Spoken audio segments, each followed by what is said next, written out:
Le soleil matinal transperçait les stores du bureau de Patrick Sosa au centre-ville, illuminant les plans architecturaux étalés sur son bureau. À 34 ans, il s'était bâti une réputation comme l'un des ingénieurs structurels les plus innovants de la ville. Le genre d'esprit qui pouvait regarder une fondation en ruine et y voir des possibilités là où d'autres ne voyaient que démolition. Cette même approche analytique l'avait sauvé plus de fois qu'il ne pouvait en compter, mais jamais de la manière dont il s'y attendait. Son téléphone a vibré. Un SMS d'Andrea, sa femme depuis 7 ans. Maman veut garder Maya pour le week-end. Elle lui manque. Patrick fixa le message, sa mâchoire se crispant. Maya avait 5 ans, brillante et curieuse, avec ses yeux noirs et le sourire de sa mère. Au cours des 6 derniers mois, la mère d'Andrea, Géraldine Elliott, s'était immiscée dans leur vie avec une agressivité croissante, toujours sous le couvert de l'aide. Patrick avait vu son mariage lentement s'empoisonner sous son influence. Il répondit, « Nous en avons discuté. Maya rentre ce soir. Je lui ai promis de travailler sur sa cabane dans les arbres. » 3 points sont apparus, puis ont disparu. Ensuite, tu deviens encore trop contrôlant. Patrick posa son téléphone et retourna à son travail, mais la concentration lui échappait. La famille Elliott avait de l'argent ancien provenant de brevets pharmaceutiques qui avait fait la fortune du défunt père de Géraldine. Quand Patrick avait épousé Andrea, une infirmière pédiatrique qu'il avait rencontrée lors d'une collecte de fonds pour un hôpital caritatif, il avait été enchanté par sa gentillesse et son indépendance. Il n'avait pas compté sur Géraldine, une femme qui traitait sa fille comme une propriété, et lui comme un inconvénient temporaire. Les problèmes avaient commencé modestement. Des commentaires sur ses origines. Son père était un ouvrier du bâtiment, sa mère une institutrice. Ils avaient tout donné à Patrick, y compris les bourses d'études et la détermination qu'il avait menée au MIT. Mais pour Géraldine, il était « col bleu », se faisant passer pour « col blanc ». Elle le lui avait dit en face lors de leur dîner de répétition, riant comme si c'était une blague. Puis vint la véritable érosion. Géraldine appelait Andrea quotidiennement, parfois 3 ou 4 fois, toujours avec des crises qui nécessitaient une attention immédiate. Elle avait fait ajouter le nom d'Andrea à des comptes bancaires, puis l'avait lentement convaincu de transférer de l'argent pour des investissements que Patrick ne voyait jamais documentés. Quand il l'avait interrogé, Andrea l'avait accusé d'être jaloux de la richesse de sa famille. Le pire était de voir Andrea changer. La femme qui s'était autrefois opposée aux administrateurs d'hôpitaux au nom de ses patients ne pouvait plus dire non à sa mère. Géraldine l'avait convaincue de quitter son travail, disant qu'elle devrait se concentrer sur son rôle de mère. Patrick l'avait d'abord soutenue, mais c'était devenu une laisse. Sans son propre revenu, Andrea était devenue plus dépendante de l'argent et de l'approbation de sa mère. Son téléphone sonna. Nicolas Dunlap, son meilleur ami depuis l'université et un avocat spécialisé en droit de la famille. « Patrick, j'ai fini d'examiner les documents que tu m'as envoyés, » dit Nicolas sans préambule. Les dossiers financiers montrent une tendance. Votre femme a transféré plus de 200 000 $ à ses comptes maternels au cours des 18 derniers mois. La main de Patrick se serra sur le téléphone. Pouvons-nous prouver que ce n'est pas légitime? La charge de la preuve nous incombe. Mais oui, il n'y a aucune documentation, aucune preuve d'investissement, rien. Cela ressemble à de simples transferts. Combiné aux autres choses que tu m'as dites sur le comportement de Géraldine, nous pourrions avoir un dossier pour manipulation financière si cela en vient au divorce. Je ne veux pas de divorce, dit Patrick calmement. Je veux ma femme de retour et je veux que ma fille soit protégée de l'influence de cette femme. Nicolas soupira. Je sais, mon frère, mais tu dois te préparer à cette éventualité. Documente tout. Chaque interaction, chaque SMS, chaque instance d'ingérence de Géraldine dans ton mariage. Après avoir raccroché, Patrick ouvrit le dossier sur son ordinateur où il avait conservé des enregistrements. Des captures d'écran de SMS, des emails, même des enregistrements d'une dispute particulièrement animée où Géraldine avait dit à Andrea qu'elle avait commis une erreur en épousant quelqu'un de sa condition. Il avait commencé à documenter 6 mois plus tôt, quand il avait réalisé que son mariage pourrait ne pas survivre à la campagne de Géraldine. Ce soir-là, Patrick se rendit au domaine des Elliott, une vaste propriété en banlieue qui lui donnait toujours l'impression d'approcher une forteresse. Les grilles de fer étaient ouvertes et il remonta l'allée circulaire, notant la Mercedes de Géraldine et la BMW d'Andrea. Le siège auto de sa fille aurait dû être visible dans la BMW. Il ne l'était pas. Il sonna.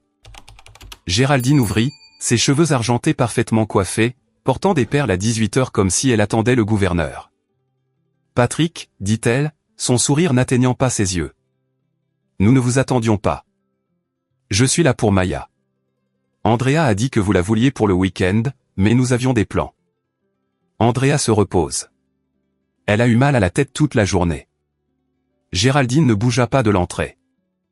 Alors je ramènerai Maya à la maison et laisserai Andrea se reposer. Ce ne sera pas possible. Patrick sentit son pouce accélérer. Où est ma fille, Géraldine? Le sourire de la femme plus âgée s'élargit légèrement, et Patrick vit quelque chose dans ses yeux qui lui glaça le sang. Le triomphe. Maya est en sécurité, quelque part où elle peut être correctement soignée sans le stress de votre foyer instable. De quoi diable parlez-vous? Patrick s'avança, mais Géraldine tint bon. Andrea et moi en avons longuement discuté. Vous avez trop travaillé, la laissant seule, mettant la pression sur la famille. Maya a besoin de stabilité. Où est-elle? La voix de Patrick était maintenant d'un calme mortel. Le ton qui faisait que les subordonnés sur les chantiers de construction arrêtaient ce qu'ils faisaient. Je pense que vous devriez partir, Patrick. Si vous faites une scène, j'appellerai la police et leur dirai que vous êtes menaçant. Patrick sortit son téléphone, appelant Andrea. Ça a sonné 4 fois avant de tomber sur le répondeur. Il a réessayé. Même résultat. Andrea ne prendra pas vos appels pour le moment. Elle a besoin d'espace pour réfléchir à ce qui est le mieux pour Maya. Patrick a appelé le 911. La standardiste a répondu et il a expliqué la situation aussi calmement qu'il le pouvait. Sa fille était censée être chez sa belle-mère. Elle n'y était pas. Il ne savait pas où elle était. Sa femme ne répondait pas. L'expression de Géraldine vacilla. Le premier signe d'une réelle inquiétude. En 20 minutes, 2 policiers sont arrivés. Patrick expliqua la situation pendant que Géraldine insistait sur le fait qu'il y avait un malentendu, que des arrangements avaient été pris, que Patrick était hystérique. Où est l'enfant? Demanda l'officier Seller, son bloc-notes sorti. Chez des proches, dit Géraldine avec douceur. Parfaitement en sécurité. C'est une affaire domestique qui ne nécessite pas l'intervention de la police. Quel proche? Où? Demanda Patrick. Géraldine sourit. C'est une affaire de famille. L'officier Seller regarda entre eux. Madame, si le père demande à savoir où se trouve son enfant et que vous refusez de fournir cette information, nous avons un problème. Je ne refuse rien. Je protège ma petite fille d'une situation instable. C'est un mensonge, dit Patrick platement. Officier, ma femme et moi avons la garde conjointe. Personne n'a le droit de prendre ma fille sans mon savoir. Andrea apparut en haut de l'escalier, le visage pâle. Patrick, qu'est-ce qui se passe? Où est Maya? Demanda-t-il, sa voix tendue. Andrea descendit lentement, évitant son regard. Elle est chez tante Wanda. Juste pour quelques jours le temps que nous réglions les choses. Wanda Powers, la sœur de votre mère au Nevada. L'esprit de Patrick s'emballa. Vous avez emmené notre fille au-delà des frontières de l'État sans me le dire? Je ne l'ai emmenée nulle part. Maman s'en est occupée. Quand? Ce matin, Patrick se tourna vers les policiers. Ma fille a été transportée hors de l'État ce matin sans mon savoir ni mon consentement. Je veux déposer un rapport. L'officier Seller échangea un regard avec son partenaire. Monsieur, si les 2 parents ont la garde et qu'un parent a consenti. Je n'ai pas consenti. Je n'ai pas été informé. Ils m'ont délibérément caché cela. La voix de Géraldine était glaciale. Nous protégeons Maya de votre comportement de plus en plus erratique. Andrea l'a documenté. Documenter quoi? Demanda Patrick, mais Andrea ne le regardait pas dans les yeux. Les officiers prirent des dépositions, mais Patrick pouvait voir que cela n'allait pas être résolu ce soir. Après leur départ, il se tint dans l'allée face à Andrea. Géraldine les regardait depuis la porte comme une sentinelle. Pourquoi? Demanda-t-il à sa femme. Les yeux d'Andrea se remplirent de larmes. Tu ne comprends pas la pression que je subis. Maman essaie d'aider. Aider? Elle a emmené notre fille dans un autre état. Juste pour quelques jours, pour nous donner de l'espace. Nous. Où vous et votre mère de l'espace pour prendre des décisions concernant mon enfant sans moi. Andrea tressaillit. Ne rend pas ça plus difficile que nécessaire. Patrick rentra chez lui dans un brouillard de rage et de peur. Une fois là, il appela Nicolas, lui expliqua tout, puis passa un autre appel à un détective privé avec qui il avait travaillé sur une affaire de fraude impliquant un fournisseur de construction. Derek Lamb répondit au deuxième coup de fil. « J'ai besoin que vous trouviez ma fille, dit Patrick. Et j'ai besoin de toute la documentation. » Qui l'a déplacée? Comment, pourquoi, tout. Je commence ce soir, répondit Derek. Patrick ne dormit pas. Il s'assit à sa table de cuisine, les dessins de Maya recouvrant le réfrigérateur, ses petites chaussures près de la porte, et planifia. Il consulta toutes les ressources légales que Nicolas lui avait envoyées, fit des recherches sur les lois concernant l'enlèvement parental et commença à construire une chronologie de l'ingérence de Géraldine dans son mariage. Au lever du soleil, il avait un dossier de 3 pouces d'épaisseur, et il avait la certitude grandissante qu'il ne s'agissait pas de donner de l'espace à qui que ce soit. C'était bien pire. Le lendemain matin, Patrick reçut un appel de Derek. « Je l'ai trouvée. Elle est à la résidence de Wanda Powers à Henderson, Nevada. J'ai des photos de surveillance confirmant que votre fille est là. Mais Patrick, il y a autre chose. » Quoi? Wanda Powers travaille pour un internat thérapeutique privé. Le genre que les familles riches utilisent quand elles veulent reprogrammer des enfants difficiles. J'ai fouillé. Géraldine Elliott siège à leur conseil d'administration. Le sang de Patrick se glaça. Ils vont la mettre dans une école? Je ne peux pas encore le confirmer, mais le lien est préoccupant. Ces endroits, certains sont légitimes, mais d'autres. Ce sont essentiellement des enlèvements légaux avec un vernis thérapeutique. L'esprit de Patrick s'emballa en considérant les implications. Maya avait 5 ans. Les internats thérapeutiques ne prenaient pas de jeunes enfants, à moins que quelqu'un avec suffisamment d'argent et d'influence ne prenne des dispositions spéciales. Il appela Nicolas immédiatement. Nous avons besoin d'ordonnances de garde d'urgence. Maintenant. Je suis déjà en train de les rédiger. Derek m'a envoyé ses premières conclusions. Patrick, c'est plus grave que nous le pensions. S'il prévoit d'institutionnaliser votre fille, nous envisageons des accusations potentielles de maltraitance d'enfants. Combien de temps avant de voir un juge? Je peux obtenir une audience d'urgence demain matin, mais nous avons besoin de plus de preuves. Derek peut-il obtenir de la documentation sur ce que fait Wanda Powers? Un lien quelconque avec les plans de Géraldine? Il s'en occupe. Patrick passa la journée à coordonner avec son équipe juridique tout en maintenant son calme au travail. Son chef de projet senior, Albert Baxter, l'interpella à midi. « Tu as l'air en enfer, Sosa.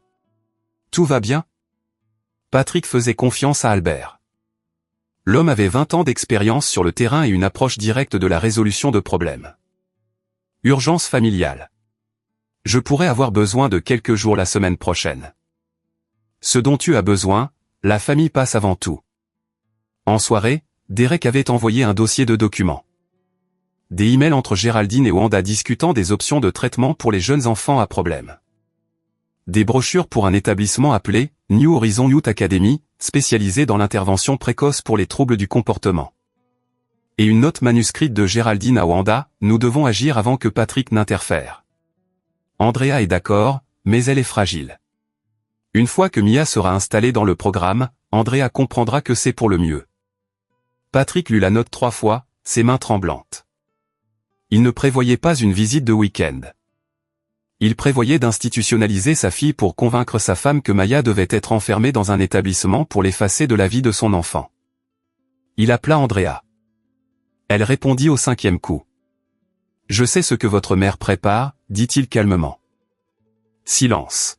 « Andrea, dis-moi que tu ne fais pas partie de ça. Dis-moi que tu ne sais rien de New Horizon. » Sa voix était petite. Maman dit que Mia a montré des signes de problèmes d'attachement. Qu'elle a besoin d'aide professionnelle. Elle a 5 ans. Elle est en parfaite santé. Tu n'es pas médecin, Patrick. Votre mère non plus. Elle te manipule. Tu ne le vois pas. Maman veut ce qu'il y a de mieux pour Maya. Non, elle veut le contrôle. Elle l'a eu sur toi pendant des années, et maintenant elle le veut sur notre fille. La voix d'Andrea se durcit. Je raccroche maintenant. Ne rappelle pas à moins que tu ne sois prêt à en discuter rationnellement. La ligne se coupa. Patrick se tint dans sa maison vide, entouré des preuves de la vie qu'il avait construite avec Andrea, photos de mariage au mur, œuvres d'art de Maya, les meubles qu'ils avaient choisis ensemble, et il réalisa que sa femme était partie. Perdu si complètement dans la manipulation de sa mère qu'elle participerait à quelque chose d'aussi monstrueux. L'audience d'urgence était prévue à 7 heures. Patrick ne dormit pas non plus cette nuit-là. Il affina sa chronologie, organisa ses preuves et prit une décision. Si Géraldine Elliott voulait la guerre, il lui en donnerait une. Mais il se battrait avec les seules armes qui comptent, la vérité, les preuves et la loi. Et quand il aurait fini, elle ne perdrait pas seulement, elle répondrait de chaque crime qu'elle avait commis contre sa famille. Le juge s'appelait Nathaniel Bennett, un vétéran du tribunal de la famille connu pour son intolérance à l'aliénation parentale. Patrick s'assit dans la salle d'audience avec Nicolas, regardant l'horloge avancer vers 7 heures du matin, sa fille à 3 états de distance, et son mariage brisé. Mais Patrick Sosa n'avait pas survécu au programme d'ingénierie du MIT, n'avait pas bâti sa réputation sur des projets impossibles en abandonnant quand les choses devenaient difficiles. Il regarda le dossier de preuves, la chronologie qu'il avait construite, et sentit quelque chose s'installer dans sa poitrine. Pas de rage, pas de peur, mais la certitude. Géraldine Elliott avait commis une erreur fatale. Elle l'avait sous-estimé, et cette erreur allait lui coûter tout. Le juge Bennett écouta la requête de Patrick avec une expression taillée dans le granit. Nicolas présenta les preuves méthodiquement. Le transport non autorisé de Maya à travers les frontières de l'État. Le plan documenté de Géraldine pour institutionnaliser une enfant de 5 ans en bonne santé. La coopération d'Andrea sous contrainte ou manipulation apparente. Les yeux du juge se rétrécirent en examinant la note de Géraldine. Où est l'enfant maintenant? Henderson, Nevada. Votre honneur, à la résidence de Wanda Powers, répondit Nicolas. Et le lien de Madame Powers avec la belle-mère? Sœur et associée commerciale. Madame Powers est employée par la New Horizons Youth Academy où Géraldine Elliott siège au conseil d'administration. Le juge Bennett posa les documents. J'émets une ordonnance de garde d'urgence. L'enfant doit être immédiatement rendu aux soins de Monsieur Sosa. De plus, j'ordonne un contrôle de bien-être et une enquête par les services de protection de l'enfance du Nevada. Il regarda Patrick.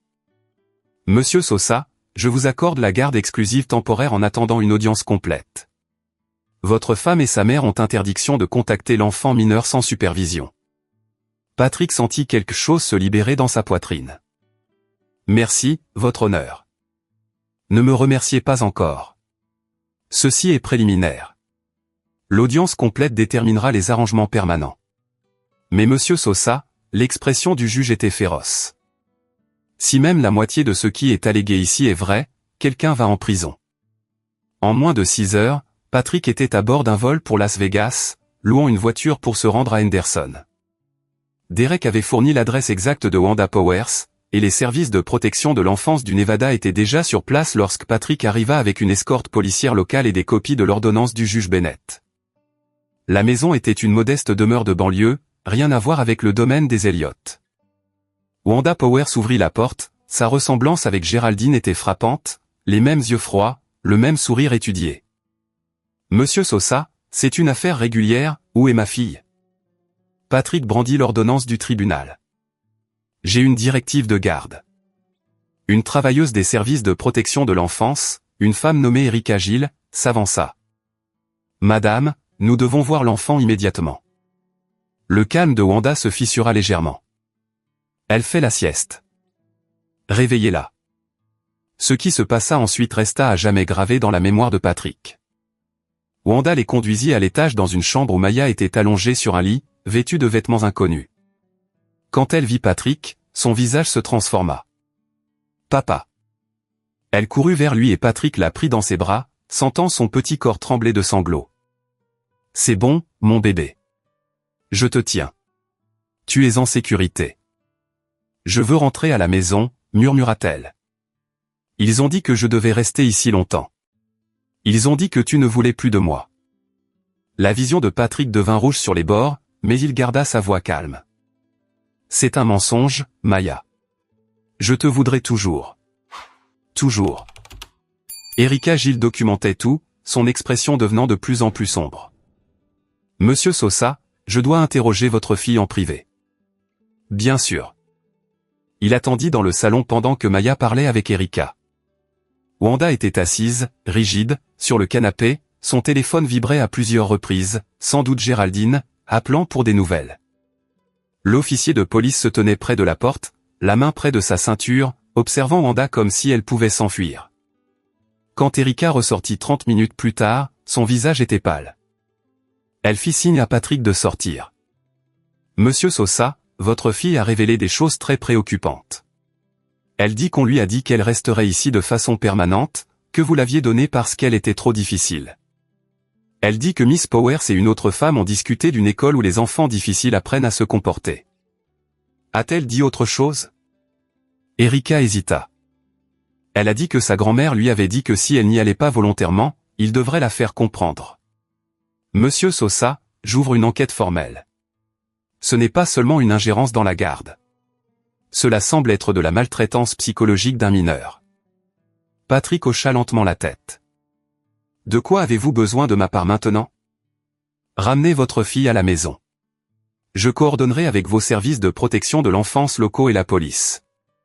Gardez des enregistrements détaillés de tout ce qu'elle vous dit, mais ne l'interrogez pas, laissez-la parler naturellement. Le vol de retour fut surréaliste. Maya s'endormit dans les bras de Patrick, épuisée, tandis qu'il regardait par la fenêtre et assimilait tout. On avait dit à sa fille qu'il l'avait abandonnée. On l'avait menacé d'institutionnalisation, et Andrea avait su, avait participé parce que Géraldine l'avait convaincu que c'était nécessaire.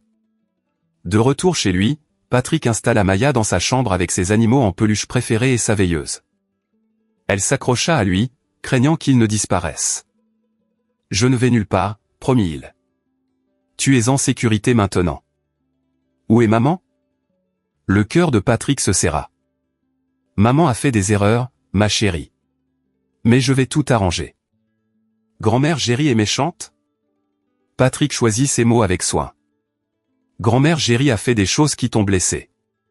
Elle a eu tort de les faire. » Maya hocha la tête solennellement. « Elle m'a fait peur, papa. Elle a dit que si je n'étais pas sage, je devrais aller dans un endroit où ils rendent les mauvais enfants sages. Tu n'es pas une mauvaise enfant. Tu es parfaite telle que tu es. » Plus tard, après que Maya se fut enfin endormie profondément, Patrick s'assit avec Nicolas dans sa cuisine, revoyant tout. Le rapport des services de protection de l'enfance prendra quelques jours, mais d'après ce que tu m'as dit, nous envisageons plusieurs chefs d'accusation, dit Nicolas. Ingérence dans la garde, enlèvement, franchissement des frontières de l'État avec un mineur sans le consentement parental, mise en danger d'enfants, éventuellement complot en vue de commettre des abus sur mineurs, selon ce qui ressortira d'autres. Et Andrea. C'est compliqué. Si elle a été manipulée, si Géraldine a exercé un contrôle psychologique sur elle, les procureurs pourraient lui offrir un accord. Mais Patrick, tu dois te préparer à la possibilité qu'Andrea ait été une participante volontaire. Comment expliquer cela à Maya? Un jour à la fois, mon frère. Un jour à la fois. Au cours de la semaine suivante, l'enquête s'est étendue. La documentation de Derek s'est avérée inestimable. Il avait photographié les emails, enregistré des conversations légalement avec le consentement approprié d'une partie dans un état à consentement unilatéral, et construit une chronologie qui montrait une préméditation. Puis vint la bombe. Erika Gilles appela pour donner des nouvelles. Les déclarations de Maya avaient été corroborées par d'autres preuves. La New Horizons Youth Academy avait un dossier sur Maya Sosa ouvert 2 mois auparavant avec une date d'inscription prévue pour la semaine suivante. Le dossier contenait des évaluations psychologiques fabriquées affirmant que Maya souffrait d'un trouble de l'attachement sévère et de tendances violentes. Patrick lut les évaluations avec une fureur grandissante. Elle décrivait une enfant qui n'existait pas, agressive, incontrôlable, un danger pour elle-même et pour les autres. Le psychologue qui les avait signés était le docteur Eugène Freeman, qui s'est avéré être le psychiatre personnel de Géraldine Elliott, et n'avait jamais rencontré Maya. C'est de la fraude, dit Patrick platement. Fraude médicale, falsification de dossier. Et ça s'améliore, répondit Nicolas. Les frais d'inscription s'élevaient à $50 000, payés à partir du compte d'Andrea, votre compte matrimonial commun, sans votre savoir ni votre consentement. Patrick pensa à tout l'argent manquant, au virement qu'il avait découvert. Elle planifie ça depuis des mois. J'ai des relevés bancaires remontant à un an montrant des paiements à Freeman, des virements à New Horizon pour des frais de consultation.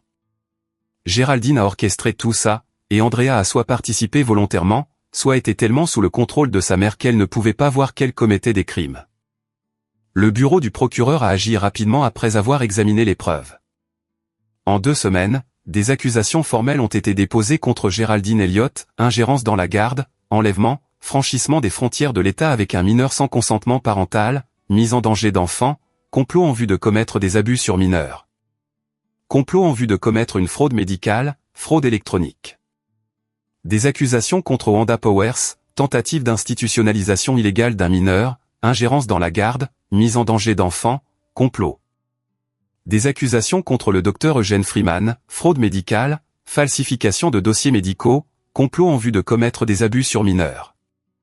Andrea fut répertoriée comme co-conspiratrice non inculpée en attente d'enquête complémentaire. Patrick regarda les informations depuis son salon. Maya jouait avec des blocs à proximité, inconsciente de la tempête que sa grand-mère avait créée. La chute de la famille Elliott fut spectaculaire. L'arrestation de Géraldine fit les gros titres. Les liens pharmaceutiques de la famille furent soudainement examinés. Des questions sur la somme d'argent utilisée pour faciliter ce complot. Puis Andrea appela. « Patrick, s'il te plaît. Je ne savais pas que ça irait si loin. Tu as signé les chèques, dit-il calmement. Tu as autorisé les évaluations. Tu as remis notre fille à ta mère en sachant où elle allait. Maman a dit que c'était thérapeutique. Elle a dit que Mia avait besoin d'aide. Maya a 5 ans et est en parfaite santé. Ce dont elle avait besoin, c'était que sa mère la protège, pas qu'elle participe à un complot pour la faire enfermer. Je n'ai jamais voulu, la voix d'Andrea se brisa. Je n'ai jamais voulu ça. Qu'est-ce que tu voulais, Andrea? Le silence s'étira entre eux. Je veux ma famille de retour, murmura-t-elle finalement. Ta famille ou l'approbation de ta mère? Ce n'est pas juste. Juste? La voix de Patrick resta étrangement calme. Notre fille m'a dit que sa grand-mère lui avait dit que je ne voulais plus d'elle, que je l'avais donnée. As-tu la moindre idée de ce que cela lui a fait? Maman essayait juste de rendre les choses plus faciles pour Maya. Écoute-toi. Le calme de Patrick craqua finalement. Tu la défends toujours. Même maintenant, avec 11 chefs d'accusation criminels, tu choisis toujours ta mère plutôt que ton enfant. Non, je ne le fais pas. Oui, tu le fais. Et c'est pourquoi j'ai demandé le divorce ce matin. La ligne se tut. Patrick, s'il te plaît. Nous pouvons arranger ça. Je ferai de la thérapie. Je couperai les ponts avec maman. Tout ce que tu veux. C'est trop tard, Andrea. Je t'ai donné des chances. Je t'ai supplié de voir ce que ta mère nous faisait. Tu l'as choisi à chaque fois.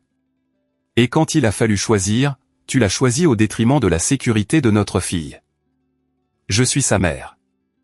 Alors tu aurais dû agir comme telle. Patrick raccrocha. Maya leva les yeux de ses blocs, ses yeux noirs inquiets. C'était maman? Oui, mon bébé. Elle est toujours chez grand-mère Géry. Oui. Maya retourna à ses blocs. Je préfère être ici avec toi. La gorge de Patrick se serra. Moi aussi, ma chérie. La procédure de divorce s'est déroulée avec une rapidité surprenante. Andrea ne contesta rien. Ni la garde, ni la division des biens, rien. Patrick soupçonna son avocat de lui avoir dit que se battre ne ferait que renforcer l'affaire pénale contre elle. L'enquête du Nevada s'était étendue pour inclure son rôle, et les procureurs envisageaient des accusations. Nicolas négocia un accord qui donnait à Patrick la garde complète, Andrea recevant des visites supervisées en attendant l'issue des procès pénaux. Les biens matrimoniaux furent divisés équitablement, mais Patrick insista sur la documentation de chaque dollar qu'Andrea avait transféré à sa mère. Ces transferts, totalisant plus de 300 000 $, furent classés comme frauduleux et devraient être remboursés. Andrea ne pouvait pas les rembourser.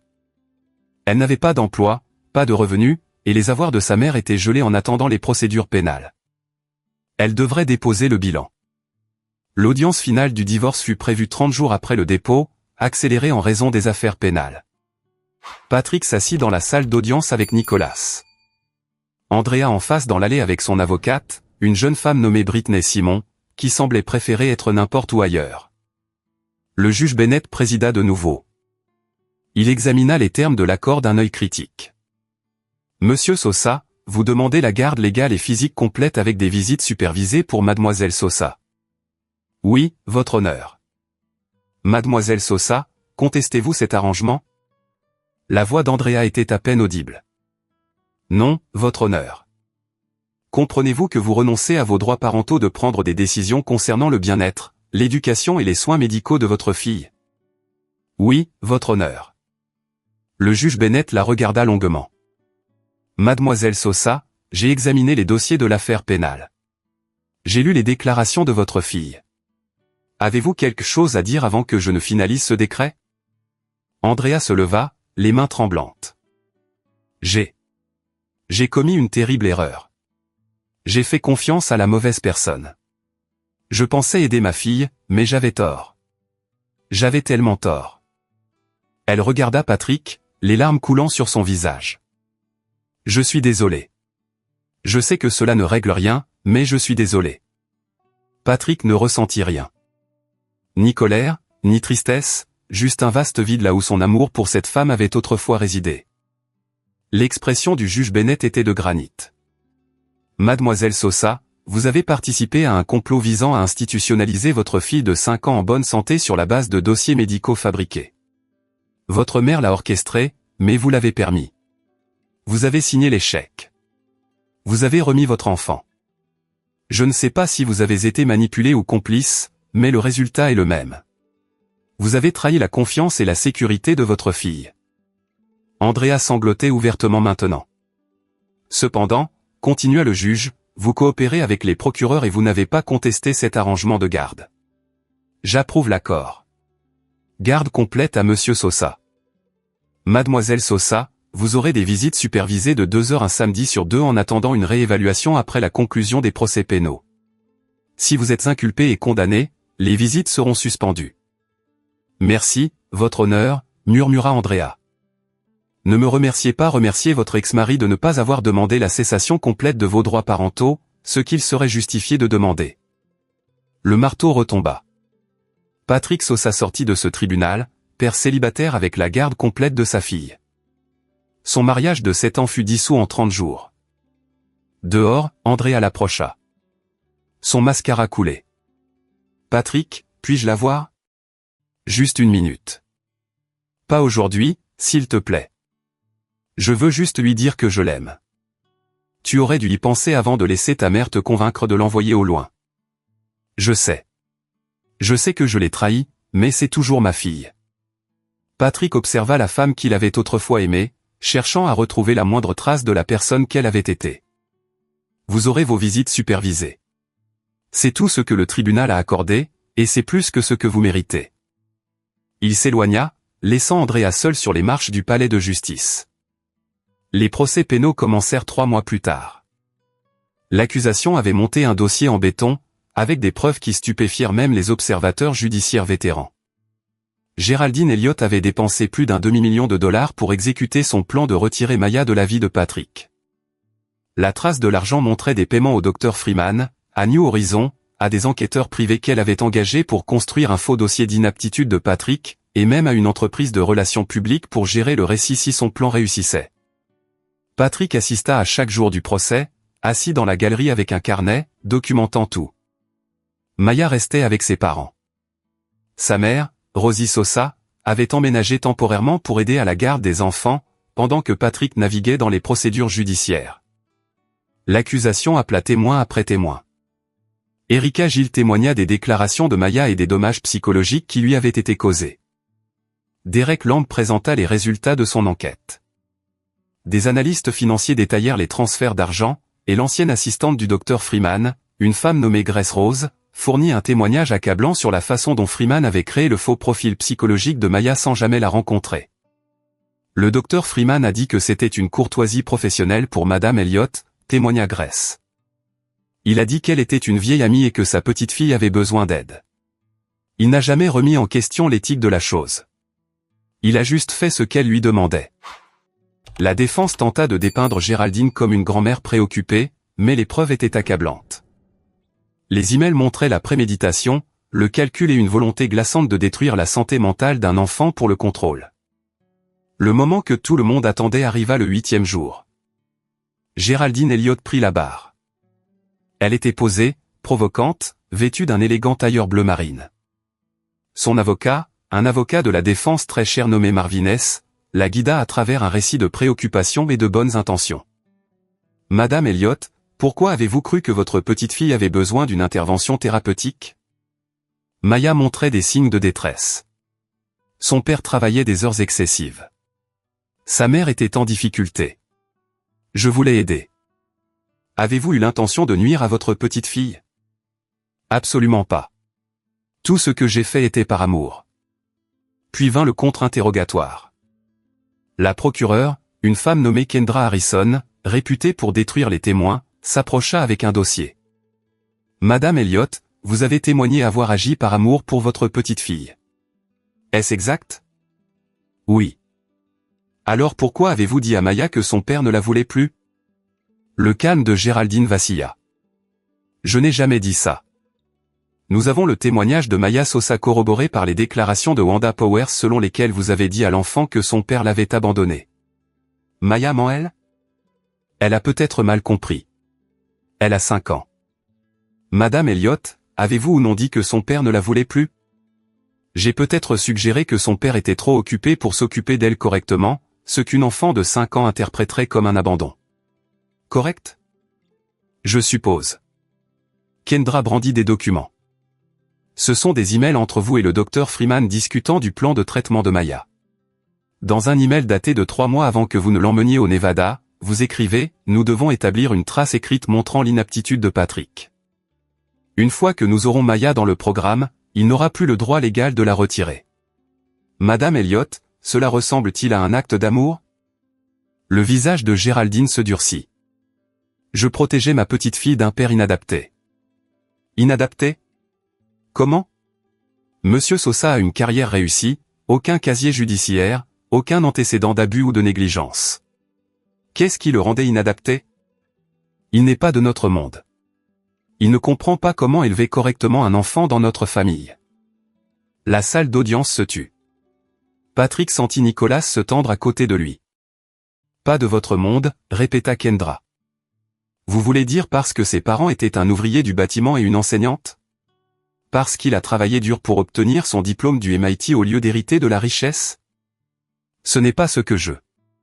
Vous avez écrit dans un email à votre sœur Wanda, Andrea a commis une erreur en épousant quelqu'un de sa classe sociale. Nous devons corriger cela avant que Maya ne soit trop endommagée par son influence. Est-ce de l'amour, Madame Elliott, ou est-ce de l'intolérance ? L'avocat de Géraldine objecta, mais le mal était fait. Le jury avait vu son masque tomber, avait entendu ce dont il s'agissait vraiment. Le témoignage continua pendant 1 heure, mais c'était fini. Kendra détruisit systématiquement chaque affirmation de bonnes intentions, révélant le complot pour ce qu'il était, une tentative calculée de voler un enfant à son père parce que Géraldine Elliott ne pouvait accepter que sa fille ait épousé quelqu'un qu'elle considérait comme inférieur. Le jury délibéra pendant 3 heures. Coupable de tous les chefs d'accusation. Wanda Powers, qui avait accepté un arrangement de plaidoyer, reçut 5 ans de probation et une interdiction permanente de travailler avec des enfants. Le docteur Freeman fut reconnu coupable de fraude médicale et de complot, condamné à 3 ans de prison fédérale et à la perte de sa licence médicale. La condamnation de Géraldine Elliott intervint 2 semaines plus tard. Patrick s'assit de nouveau dans la salle d'audience, cette fois avec ses parents. Sa mère lui serra la main tandis que le juge lisait le verdict. « Madame Elliott, vous avez orchestré un complot qui aurait pu endommager de façon permanente le bien-être psychologique d'un enfant. Vous avez utilisé votre richesse et votre influence pour manipuler des systèmes destinés à protéger les enfants, les transformant en armes de contrôle. Vous avez tenté d'institutionnaliser une enfant de 5 ans en bonne santé sur la base de preuves fabriquées parce que vous ne pouviez pas accepter les origines de votre gendre. » Le juge Bennett, qui avait également été désigné pour l'affaire pénale, regarda Géraldine avec un dégoût non dissimulé. Vous n'avez montré aucun remords, aucune compréhension du mal que vous avez causé. le tribunal vous condamne à 8 ans de prison fédérale pour les chefs d'accusation d'enlèvement et de complot, 3 ans pour les chefs d'accusation de fraude à purger consécutivement, soit un total de 11 ans. Vous devrez également verser une restitution de 500 000 $ à Monsieur Sosa pour le préjudice psychologique infligé à sa fille, plus tous les frais de justice engagés. Le visage de Géraldine devint blanc. Votre honneur, j'ai 68 ans. Alors vous auriez dû considérer les conséquences avant de commettre plusieurs crimes. Huissier, placez l'accusé en détention. Patrick regarda Géraldine Elliott être emmenée menottée, son calme parfait finalement brisé, son visage se tordant alors qu'elle réalisait qu'elle avait tout perdu. Devant le palais de justice, les journalistes affluèrent. Patrick fit une brève déclaration, remerciant les procureurs et le tribunal, puis rentra chez lui auprès de sa fille. Maya était dans le jardin avec Rosie, travaillant sur la cabane dans les arbres que Patrick avait enfin terminé. Quand elle le vit, elle courut vers lui, le visage lumineux. « Tu as gagné, papa ?» Patrick la prit dans ses bras, la serrant fort. « Oui, mon bébé. Nous avons gagné. Grand-mère Géry va nous laisser tranquilles maintenant. Elle ne peut plus nous faire de mal. » Bien. Maya le serra fort dans ses bras. « On peut finir la cabane dans les arbres ? » Absolument. Plus tard, après que Maya se fut endormie, Patrick s'assit sur son porche avec Nicolas, 2 bières, et la satisfaction tranquille de la justice rendue. 11 ans, dit Nicolas. Elle aura presque 80 ans quand elle sortira. Si elle sort. La prison fédérale n'est pas tendre avec les détenus âgés. Andrea demande de nouveau des visites. Elle a accepté les visites supervisées, la thérapie, tout le tralala. Patrick y réfléchit. Maya devrait connaître sa mère. Mais à mes conditions, selon mon emploi du temps, et seulement quand je serai convaincu qu'Andrea a vraiment changé. C'est juste. Nicolas leva sa bière. À toi, mon frère. Tu as mené un bon combat. Patrick trinqua avec lui. À Maya, tout ce que j'ai fait était pour elle. Elle a de la chance de t'avoir.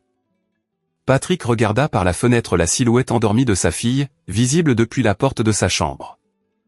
C'est moi qui ai de la chance. L'histoire aurait pu s'arrêter là. Justice rendue. Méchant puni. Héros justifié. Mais la vie lui réservait un dernier rebondissement. 2 mois après la condamnation de Géraldine, Patrick reçut un appel de Kendra Harrison. « Patrick, vous devez venir à mon bureau. Il y a quelque chose que vous devriez voir. » Il arriva et la trouva avec une pile de documents et une expression sombre. « Pendant les procédures de confiscation des avoirs, nous avons découvert quelque chose d'intéressant. Géraldine Elliott avait mis en place un fonds de fiducie pour Maya. 2 millions de $ établis à la naissance de Maya. D'accord. Les documents du fonds de fiducie stipulent que l'argent est destiné à Maya lorsqu'elle aura 18 ans, mais il peut être utilisé plutôt à des fins éducatives et médicales avec l'approbation du fiduciaire. Laissez-moi deviner, Géraldine était le fiduciaire ? Elle l'était, mais il y a une clause de succession. Si le fiduciaire original est frappé d'incapacité ou condamné pour un crime, la tutelle est transmise au tuteur de l'enfant. Kendra fit glisser les documents. C'est vous, Patrick. Patrick fixa les chiffres. 2 millions de $. Assez pour payer toute l'éducation de Maya, pour assurer son avenir, pour réparer une partie des dommages financiers que Géraldine avait causés à son mariage. Il y a plus, dit Kendra. Le fonds de fiducie a été financé avec de l'argent provenant des brevets pharmaceutiques du père de Géraldine. Les mêmes brevets que la famille Elliott prétend être leur principale source de richesse. J'ai fouillé et il s'avère que ces brevets ont un historique douteux, d'éventuelles violations des lois antitrust, des systèmes de fixation des prix des années 1980. Vous dites que la fortune des Elliott est de l'argent sale ? Je dis que c'est compliqué, mais le fonds de fiducie est propre. Il a été établi légalement et l'argent est. Vous pouvez l'accepter et l'utiliser à son profit. Patrick y réfléchit pendant 30 secondes. Mettez ça en place. Chaque centime va à l'éducation et à l'avenir de Maya. Je ne veux pas y toucher pour autre chose. C'est déjà fait.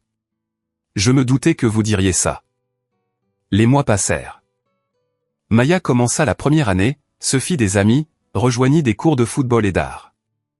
Elle voyait Andrea un samedi sur 2, des visites supervisées qui devinrent progressivement moins gênantes. Andrea était en thérapie, travaillait de nouveau comme infirmière, essayant de reconstruire sa vie. Elle avait coopéré avec les procureurs, témoignant contre sa mère, et avait elle-même évité les accusations criminelles. Patrick regarda sa fille s'épanouir, libérée de l'influence toxique de Géraldine, et sentit les derniers vestiges de sa colère s'estomper. Il avait gagné tout ce qui comptait, la sécurité de sa fille, son avenir, son bonheur. Un soir, Maya posa la question que Patrick redoutait. « Papa, pourquoi grand-mère Géry a-t-elle essayé de m'envoyer loin ?» Ils travaillaient sur la cabane dans les arbres, le soleil de fin d'après-midi réchauffant leur visage. Patrick posa son marteau et s'assit à côté d'elle. Parfois, les gens se concentrent tellement sur ce qu'ils pensent être juste qu'ils oublient de penser à ce qui est réellement le mieux pour les gens qu'ils aiment. Grand-mère Géry pensait qu'elle savait ce qui était le mieux pour toi, mais elle avait tort.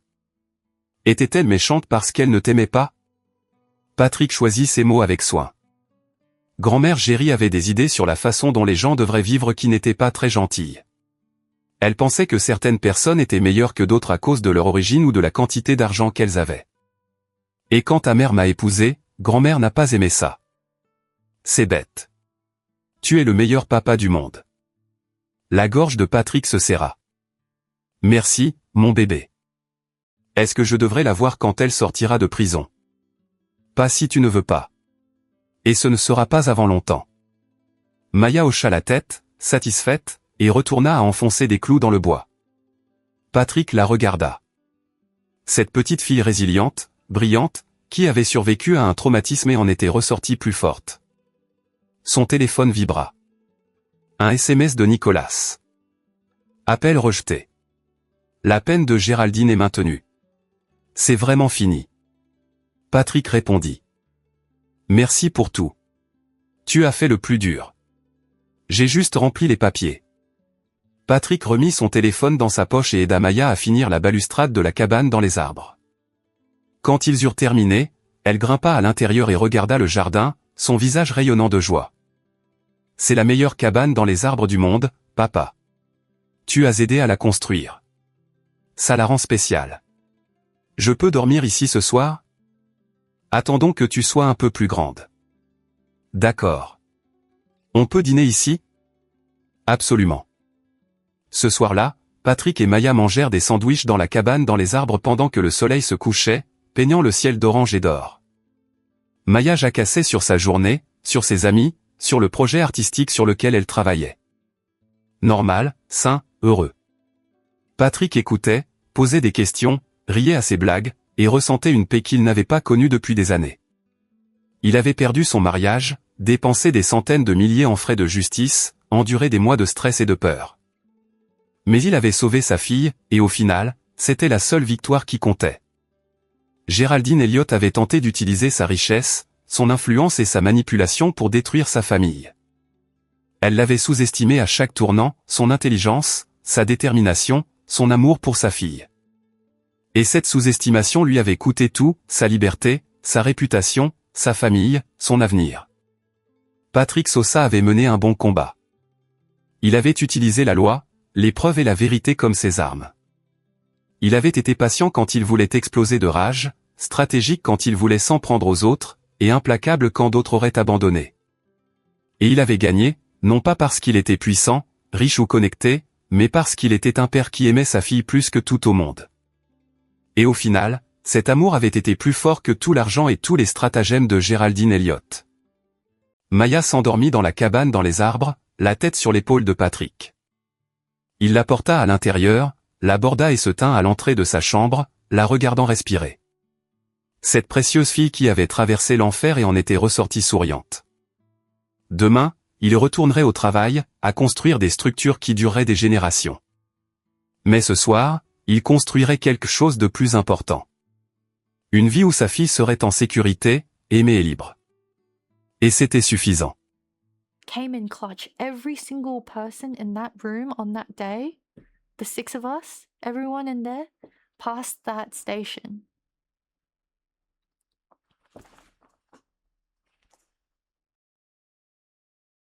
It's okay, it's okay. You can calm your applause, you know? I've made my peace. I know. I'm a bloody legend. I'm a bloody legend. Bloody MVP. MVP. Sorry, I'm sorry. I have such a big head, but like, honest to God, like I was riding that high of coming in clutch for like months. Yeah, I'm still riding that high. I was like, oh my God, I can't believe I guessed that that was gonna be like in the one of the stations on the exam. Like, amazing. The other ones were like quite complicated. So a smoking guy that like wanted to discharge against medical advice, and you basically had to just like calm him down. There was like a suicidal guy who just wanted to go home and kill himself, so you had to like kind of navigate around that to get him to answer your other questions, but he would just keep going back to being like, I have a gun at home. I don't want to get my. I was just like, very difficult to redirect that conversation, but they're not so much assessing you on whether you're able to get all the information, but they're assessing to see like how would you handle that situation, if that makes sense. Like, do you handle it well? Do you make them feel like they still trust you? Or if you break that trust, then like, yeah, you might not get all the answers that you want from that conversation, but as long as you keep that relationship and you don't break that trust, like, you know, always come back tomorrow and like, you know, revisit the conversation. But like, if they hate you after that conversation, you're not getting anything out of them tomorrow. So, important lesson to learn, guys. You failed piano. Yeah, I failed piano when I was like, I don't know, like 10 years or 11 years old. I failed one of my piano exams. I had to repeat it. Otavayorable says hi, welcome in. Ohayo. Oh, Quan Quan, welcome, welcome.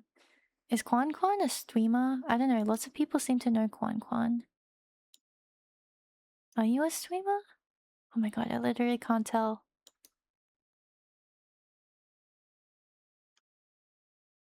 Quan Quan is a streamer. Okay, everyone go follow Quan Quan. Can I please have a shout out for Quan Quan?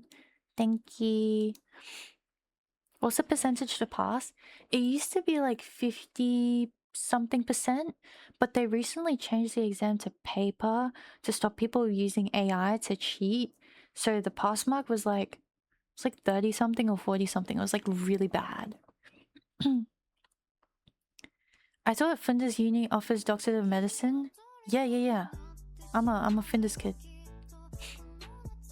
Worst uni in the country. Let's go. Well, let's go. Deshan_ says, all you gotta do is work easy. There's always someone willing to pick up your slack, and always be a social butterfly that everyone important likes. True, that's very true.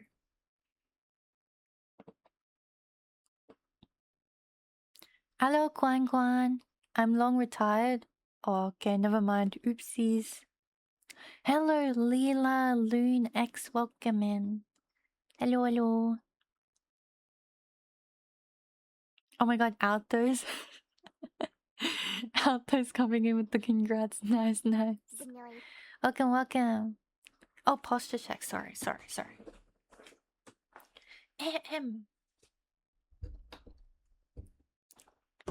Snow Fireboy says, what you said reassured the fact that doctors and social workers need to have a lot of empathy to be able to put themselves in someone's shoes. That's true. I feel like this is like probably even worse than customer service, because in customer service, like, they come and then they leave. Like the customer comes and then they leave. But like the patient, they come and then they stay with you for like weeks or even months. So it's like it's worse than, it's like roommates. Like you can't piss them off because you can see them tomorrow and the day after and the day after and the day after until you get them better. And you know what's even worse? If they're getting better relies on how much they listen to you and follow your instructions, like stick to their fluid restriction or take their medication or, you know, comply with certain things, then if you lose the relationship, they're gonna stay there forever and not be able to go home. Which is why having good relationship is very important.